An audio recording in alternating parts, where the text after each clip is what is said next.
Assalamualaikum warahmatullahi wabarakatuh.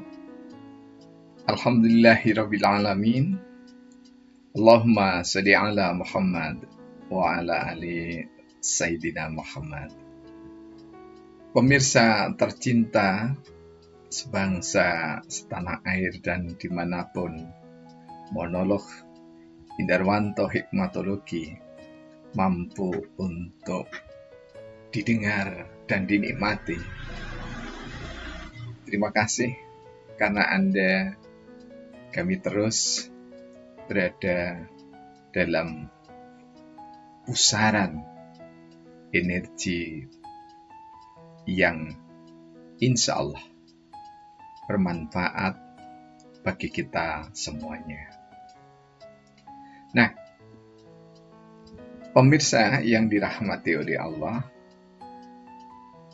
kita ada di dalam lingkar bulan Maulid, dan rasanya bagi umat Islam, ketika bulan Maulid tiba, maka yang menjadi salah satu amalan terbaik yakni adalah terus-menerus melantunkan selawat dan salam pada junjungan kita, teladan termulia, teladan terpuji, teladan teristimewa, Rasulullah Muhammad Sallallahu Alaihi Wasallam. Nah, karena itu, ketika kita berbicara kenikmatan yang disumbolkan dengan kata surga, maka surga itu dalam ungkapan Jawa tan kena kinaya opo. Jadi tidak bisa dilukis bayangkan. Kita hanya mendengarkan dari para ulama melalui sirah nabawiyah tentang nikmat surga itu. Nah, yang menjadi permasalahan adalah mengapa banyak di antara manusia yang mengklaim hanya diri dan kelompoknya sebagai ahli surga. Apakah klaim itu benar? Untuk menjawabnya tentu kita tidak bisa dengan nalar manusia. Namun kita harus bertanya kepada Rasulullah Muhammad Sallallahu Alaihi Wasallam. Di dalam riwayat dari Jabir bin Abdillah radhiyallahu anhu, qala Rasulullah Sallallahu Alaihi Wasallam, la yudkhilu ahadan minkum amalahul jannah. Rasulullah bersabda, tidak ada amalan seorang pun yang bisa memasukkan ke dalam surga. Wala yujiruhu minan nar. Namun sekaligus tak ada yang menyelamatkan dari neraka. Wala anna illa birahmatin minallah. Tidak juga dengan aku. Jadi Rasulullah sendiri tidak masuk surga, tidak selamat dari neraka karena ibadahnya. Kecuali dengan rahmatnya Allah Subhanahu wa Ta'ala. Nah, bagaimana jika kita mencoba untuk menengok dengan atau pada ayat ke-7 surah Zuhruf? Di sana Allah mengatakan bahwasanya hamba masuk surga itu karena amal soleh yang diperbuat ketika di dunia.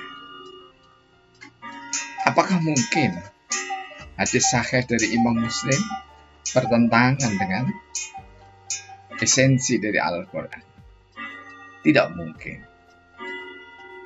Karena itu banyak ulama yang sudah membahas dari segi nahwu saraf dan balaghah. Namun izinkan kami membahasnya dari perspektif ilmu sosial, lebih tepatnya dalam perspektif hikmatologi.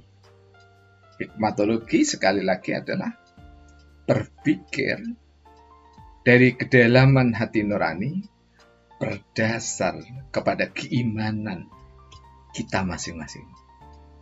Jadi bagi kami insya Allah beriman kepada Allah, Rasulullah Muhammad sallallahu alaihi wasallam, isyhadu bi anna muslimun.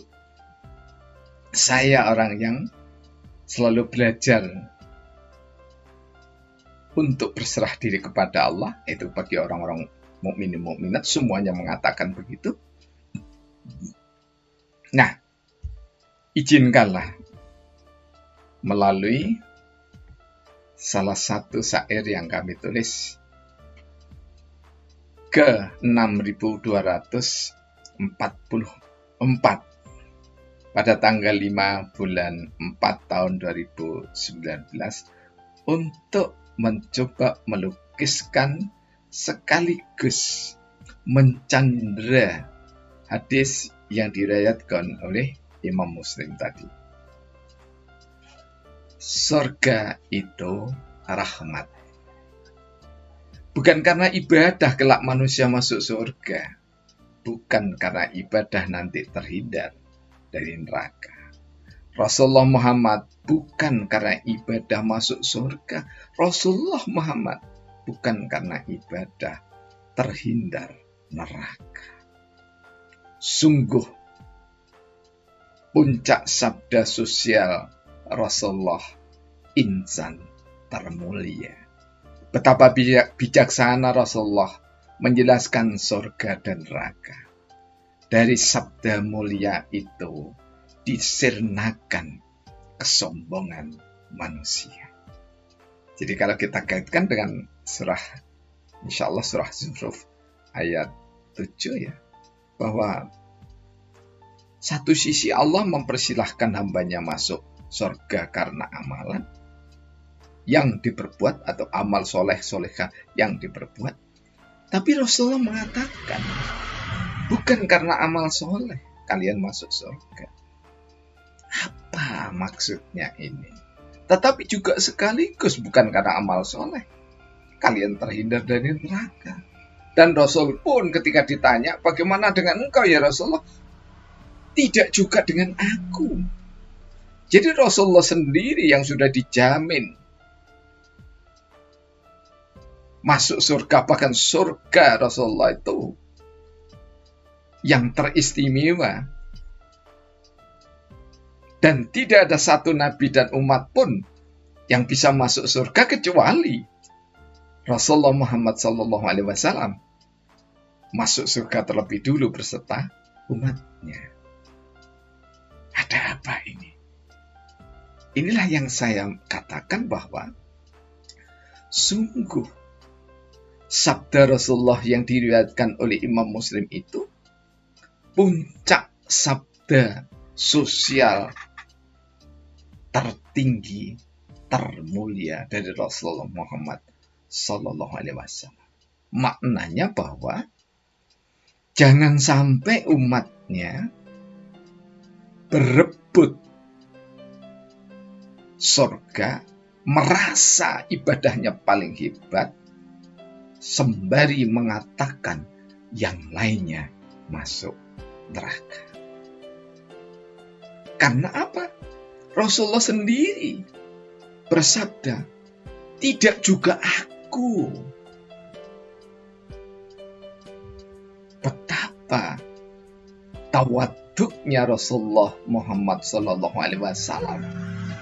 Sekaligus betapa Rasulullah Muhammad Sallallahu Alaihi Wasallam meletakkan kemahamuliaan Allah Subhanahu wa ta'ala melalui rahmat-Nya. Jika bukan karena rahmat, maka tidak satu pun orang masuk surga. Seolah beliau berpesan demikian. Jadi jangan sampai umat Rasulullah Muhammad SAW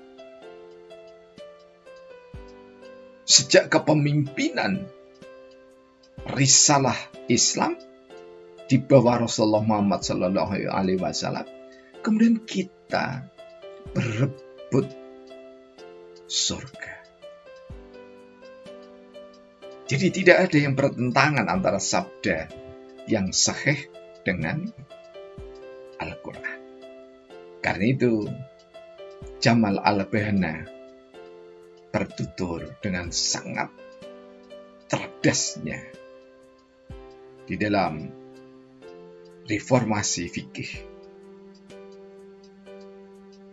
Ukuran kesahihan satu hadis hanyalah Al-Quran. Dan ukuran satu kebenaran hanyalah Al-Quran. Itulah syariat Islam. Dan tidak pernah kita jumpai sabda Rasulullah Muhammad SAW yang berselisih, apalagi bertentangan dengan Al-Quran. Jika di antara umat Islam ada yang mengatakan hanya kelompok dirinya yang paling berhak atas surga, ingatlah bahwa Rasulullah tidak pernah memberikan jaminan seperti itu. Rasulullah justru dengan kerendah hatian beliau di hadapan para sahabatnya, dan sahabat sudah sangat yakin bahwa Rasulullah adalah ahli surga. Bahkan surga sangat merindukan Rasulullah Muhammad SAW.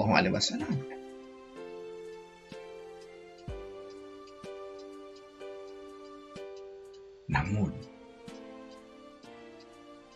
ketika di arena pergaulan, bermasyarakat, berbangsa, bernegara, berislam, beriman, berihsan, Rasulullah menempatkan dirinya di bawah rahmat-Nya. Dan rahmat dalam perspektif hikmatologi, jika di dalam kerangka pemikiran manusia, rahmat itu meliputi ideologi,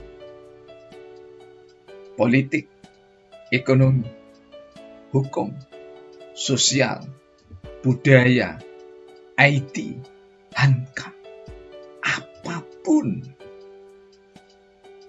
Keilmuan manusia adalah rahmat dari Allah Subhanahu wa ta'ala. Karena itu rahmat dinikmati oleh seluruh hamba-hamba Allah, bahkan seluruh makhluknya, yang tampak maupun yang tersembunyi. Karena itu jangan berebut rahmat. Karena rahmat itu adalah hak mutlak dari Allah Subhanahu wa ta'ala. Sekaligus adalah syafaat dari Rasulullah Muhammad sallallahu alaihi wasallam. Sekedar mengingatkan, syafaat jangan ditunggu kelak di akhirat. Karena di akhirat itu adalah urusan Allah dan Rasulullah Muhammad sallallahu alaihi wasallam. Namun, kita harus meyakini sejak Rasulullah Muhammad sallallahu alaihi wasallam diutus menjadi rasul, maka pada saat itulah syafaat Rasulullah Muhammad sallallahu alaihi wasallam meliputi seluruh manusia dan seluruh makhluk yang ada di alam semesta. Wa ma arsalnaka ila rahmatan lil alamin.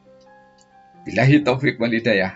Wassalamualaikum warahmatullahi wabarakatuh.